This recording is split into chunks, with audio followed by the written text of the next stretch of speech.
नमस्कार. आजचा व्हिडिओ थोडासा गमतीशीर आहे. म्हटलं तर हा फक्त प्रौढांसाठी आहे असंही म्हणता येऊ शकेल. पण जे प्रौढ नाहीत पण भाषेचे अभ्यासक आहेत त्यांच्यासाठी सुद्धा हा विषय लागू पडू शकतो. जितेंद्रिय या शब्दाचा अर्थ होतो ज्याने इंद्रियावर विजय मिळवला आहे असा.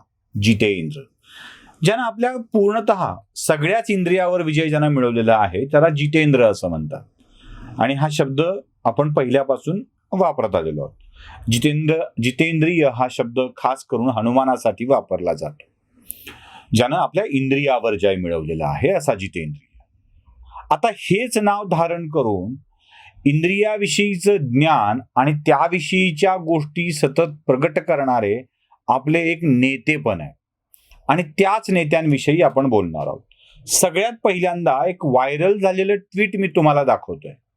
मी हा दावा करत नाही आहे की हे ट्विट स्वतः जितेंद्र आव्हाड यांनी केलेलं आहे, कारण आता त्यांच्या ट्विटर हँडलवर हे ट्विट दिसत नाहीये. याचा अर्थ एकतर ते केलंय पण डिलीट केलेलं असलं पाहिजे किंवा त्यांच्या नावाने कोणीतरी हे ट्विट फिरवत असलं पाहिजे. शक्यता कोणत्याही असू शकतात. पण या ट्विटमध्ये जे लिहिलंय ते मोठं रंजक आहे.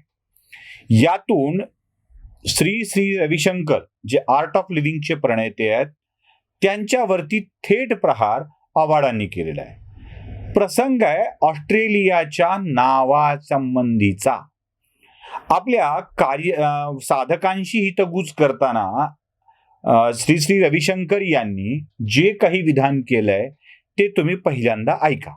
की मरुद्यान कसं झालंय, सगळी वस्ती किनारपट्टीवरच कशी आहे, मधला भाग कसाच काही उपयोगाचा नाही, हे असं असू शकतं असं सांगताना शेवटी ते असंही म्हणाले की कल्पना कुठून तरी सुरू होते आणि तिथूनच या गोष्टी पुढे येतात, कदाचित असं असणारही नाही असा दावा त्यांनी केला.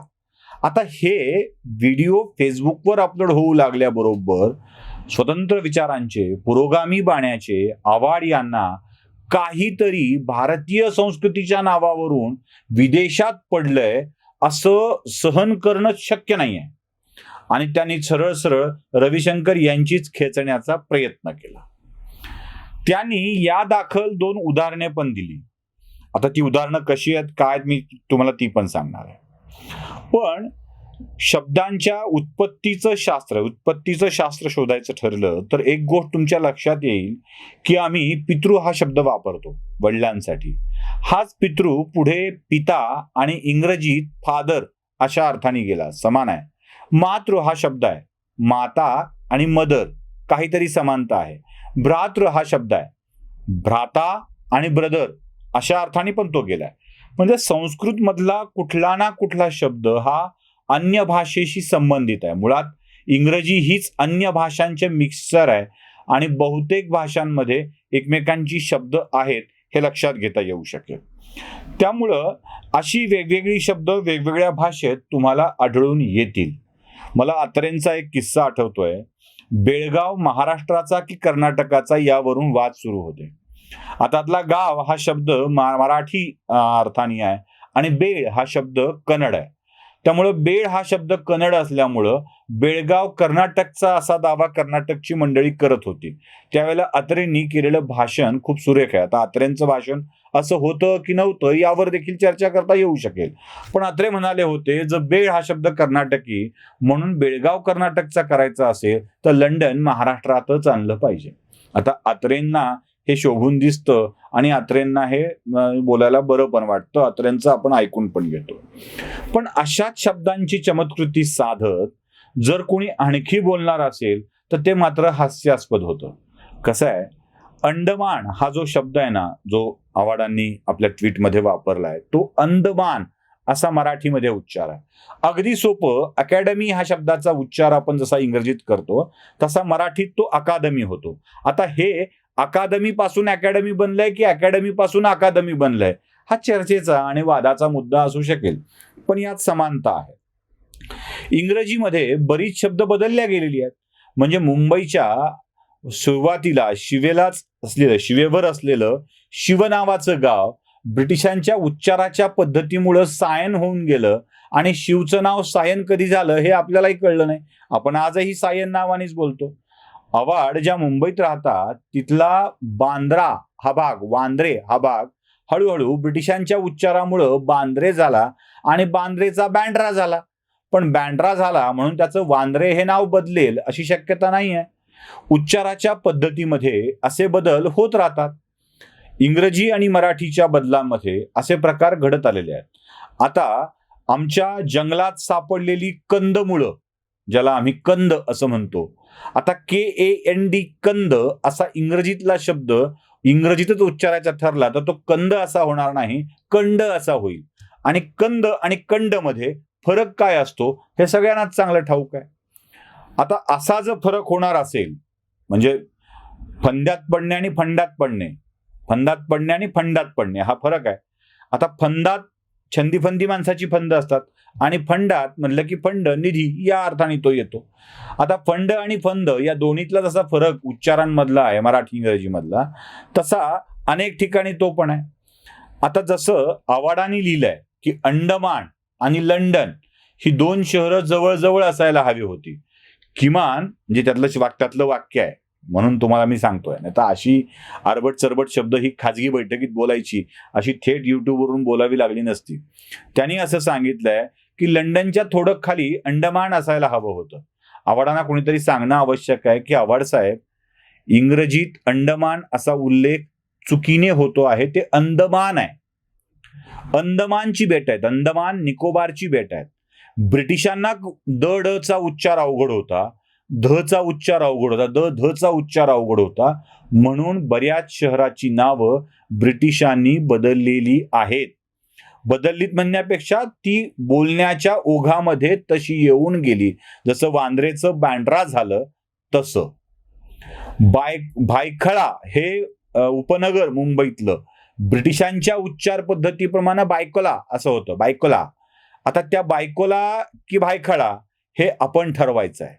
म्हणजे कधीतरी ब्रिटिशांच्या बायकोला तिकडे फिरवावं वाटलं असेल म्हणून त्याचं नाव बायकोला फिरवायची जागा म्हणून ते बायकोला असं नाही झालेलं.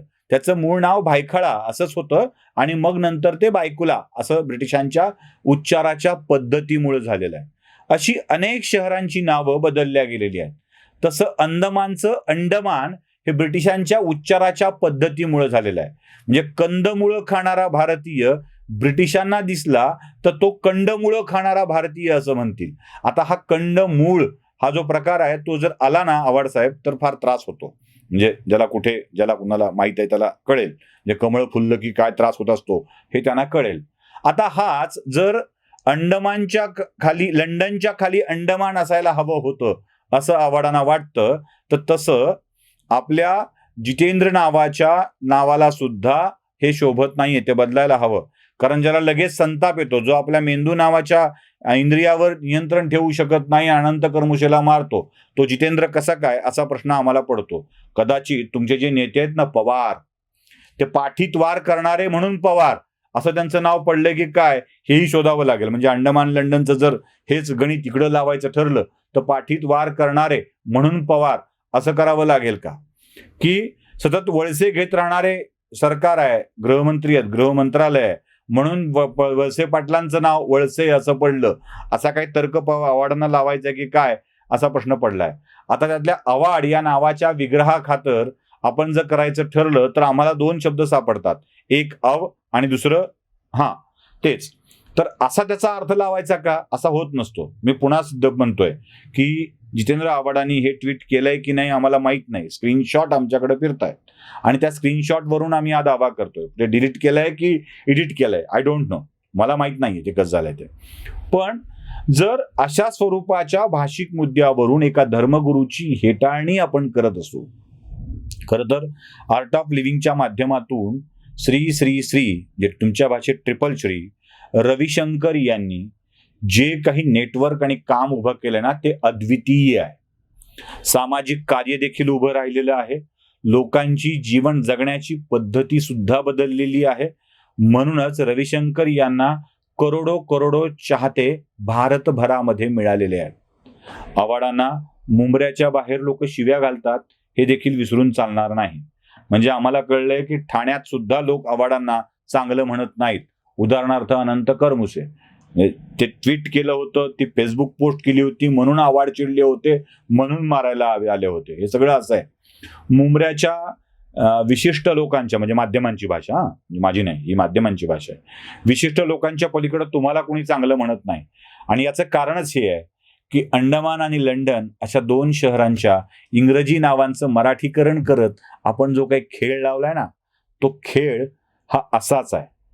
म्हणूनच तुम्हाला लोक चांगलं म्हणत नाहीत. आणि या उलट रविशंकर यांना करोडोंची चाहते देशभरामध्ये, विदेशात सुद्धा मिळतात, भक्त मिळतात. अर्थात भक्त या शब्दावर आव्हाडांचा आक्षेप असणं स्वाभाविक आहे, कारण त्यांना भक्त म्हटलं की फक्त मोदी आणि मोदींचे असतात ती अंधभक्त, एवढाच शब्द ठाऊक आहे. आता यदा यदा हि धर्मस्य ग्लानिर्भवति भारत हा शब्द ज्या आव्हाडांना यदा यदा ही का यदा यदा शी हे कळलं नव्हतं, हिच्या जागी शी लावणारे आव्हाड कुठेही घाणच शोधणार हे मात्र नक्की आहे. म्हणून तर अंदमानच्या नावातला अंडमान सापडला, लंडन सापडला, त्याचं ठिकाण सापडलं आणि हे स्वतःला जितेंद्र म्हणून घेतात. हे जितेंद्र म्हणून घेणं नसतं. आपल्या अशाच नावांचा विग्रह शोधायचा असेल तर नंतर येणारा जो शब्द आहे तो बघा.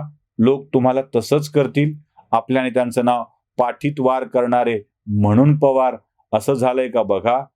ठोकरे असं नाव होतं, वाटेल त्याला ठोकरे म्हणून ते ठाकरे झाले का, हेही चेक करून बघा. आता चेक करायचंच आहे तर सगळंच करावं लागेल. त्यामुळं आव्हाडांनी कृपया असे शब्दच्छल करून लोकांना भ्रमित करण्याचे उद्योग सोडावेत, एवढीच त्यांना विनंती करायची आहे. धन्यवाद.